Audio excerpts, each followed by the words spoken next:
when you look back on the game film, you always start with how the coaches game planned and your designs for the game. Do you feel when you look back on this game plan, did you put your guys in enough positions to win the game? No, it was 18-15. You know, I mean, obviously we didn't, and that's what you start with.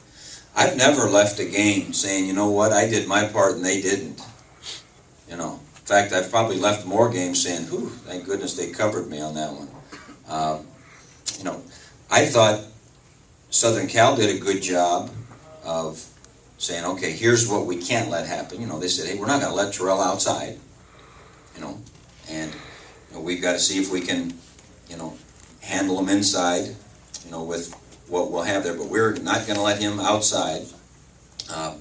They left themselves a little vulnerable to some things, and a couple times we nailed it. A couple times we had it and we didn't nail it. You know, but did we put them in enough situations to be successful? No. If we did, you know, they would have tried to be successful, and you know, perhaps we would have. Jim, with the matchup, did you guys not take advantage of the formation with Ray Small out of the bubble screen? It looked like USC had to make a determination whether or not they were going to take away the bubble screen or take away Dane. Is that right? Which the one time we hit the one to Dane in that particular situation, they didn't play it the same way all the time. They did, again, you know, they're allowed to watch the film and stuff too. The thing that hurt them a year ago was the bubble. You know, so they weren't going to let you throw the bubble. And they left themselves a little vulnerable in some of their coverages against the seam. Now, not in all of them, but in some of them. And, you know, we hit it once. You know, if you hit it twice, you know, maybe you have a, you know, there's a difference in the game and so forth. But, you know, we only hit it once, that vulnerability. Jim, you're basically y'all, if you hang your hat on anything, it looks like that Power O or the Dave play, wherever, you know, where you pull the guard. Have you gotten out of that what you thought you would to this point? I mean, do you feel like teams are sort of loading up and catching up to that to a certain extent? Obviously, the 4th and 2 play against Navy, and then you got a touchdown Saturday from it. Yeah, if you don't block them, you know, they catch up to all the plays, and if you do block them, you got a chance because we got guys that can break a tackle. Because there's one thing you can't defend, and that's if they have an extra guy. Yeah. You know, but Boom's a good hard runner. In fact, you know, just ask two.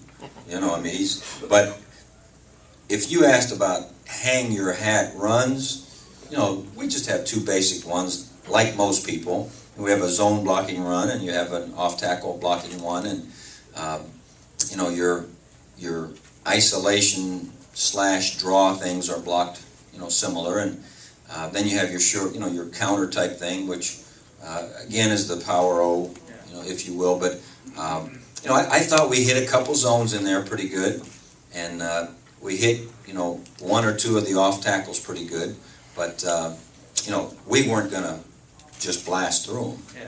Yeah, that's it. A little bit the same thing. Is Mike Adams now back in your good graces, or will he figure in? He's getting there. Yeah. You know, we'll see how today goes and the next, and but he worked pretty good yesterday. Just your offensive line in general. How did you look at it? Obviously nobody got the Jim Parker Award. Nobody. Mm-hmm.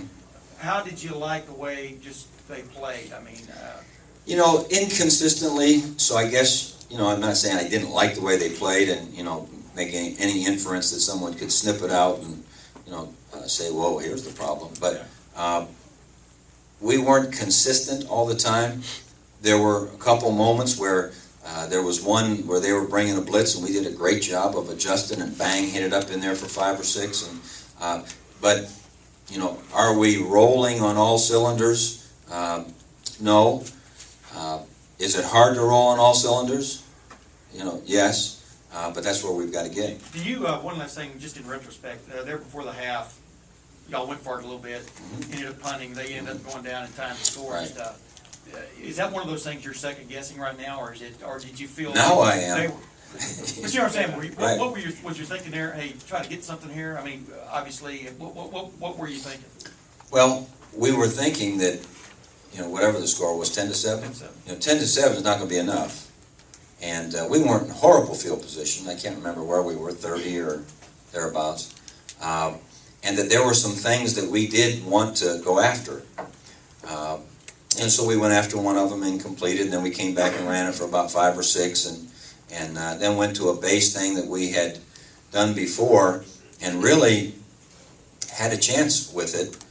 Didn't have a great route, and so therefore, we didn't execute it. And then punted them down to wherever, with, I think there was 48 seconds left or something in the half, and would I rather have the half had ended? Sure. Did I think that it was being, daredevil, to punt it back to them with 48 seconds? And no, but they hit a run, and we got out leveraged, and all of a sudden now, someone brought up the fact that when you give a good team a little bit of momentum, a little confidence, a little field position, and that's why the special teams were so extraordinary. We laid them back in there all game long. When they got out a little bit is when they became more dangerous. And so, do I second guess it now? Of course. I should have taken 3 knees and enjoyed the reception on the way to the locker room. What do you do with your defense now? What do you say to your defense now, too, though? Does anyone know Tim May?